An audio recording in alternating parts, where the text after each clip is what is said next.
My name is Max Geiger, and this is my week 3 reading assignment for EDU292. In the reading this week, we were supposed to talk about a wow moment and then 3 connections that we made to the reading.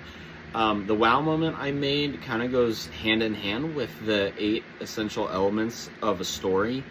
My wow moment was that, like, Haven kind of talks about us not ever being passive listeners, right? And I was like kind of laughing at that because I find myself like sometimes, whether it be at work or somewhere maybe where I don't want to be, or maybe, even something as simple as like at the grocery store or maybe out at the bar, whatever it is, I think of myself sometimes to be a passive listener, whether it be I don't want to hear what someone has to say, or I don't care, I'm not interested.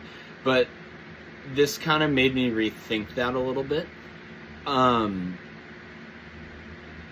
Haven kind of explains that we're not passive listeners, but we're searching for the 8 elements of a story to keep us engaged, entertained, interested, whatever it may be.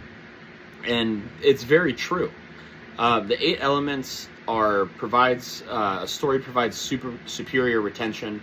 It provides improved understanding. It creates context and relevance. It creates empathy.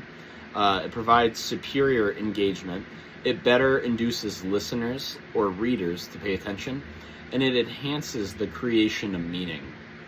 Now, all of those 8 are separate but work together, like conjunction, kind of like a machine. But it really, it almost humbled me a little bit, which is why it's my wow moment, just because I didn't really think about that perspective of it. Rather, I kind of just assumed the worst, if you will, and was like, oh, that's just a passive listener, or I don't care, or I don't care to hear, or I rather that thought or speech or whatever it may be just pass right on by me. So that was my wow moment from the reading. And then my 3 connections. 2 of my connections kind of go hand in hand with the essential elements of a story, and I guess all 3 do in a sense, but 2 of them kind of go hand in hand with like this passive listening. And I want to talk about filling in the missing details. Haven talks about how our brains just naturally fill in the missing details, and I thought that was interesting. Whether it's us recalling, us retelling, we naturally fill in the missing details, and we need a story structure to make sense. This is my second connection, and it kind of goes hand in hand with that first one.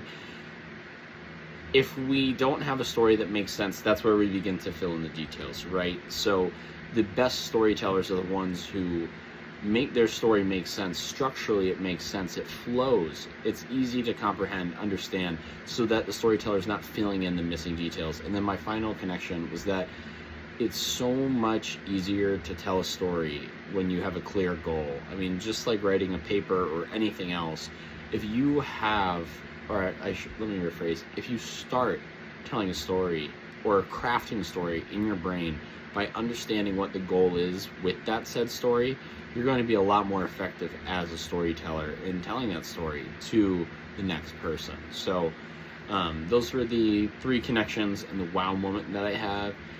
They all kind of go off of the 8 essential elements of story, but it's really more like, for me, it was really just being shocked about how we fill in details, and then like going a little bit further, like kind of just talking about this idea of passive listening, and maybe not necessarily being passive listeners, but maybe we're being let down by the storytellers themselves. So appreciate it, and hope you enjoyed.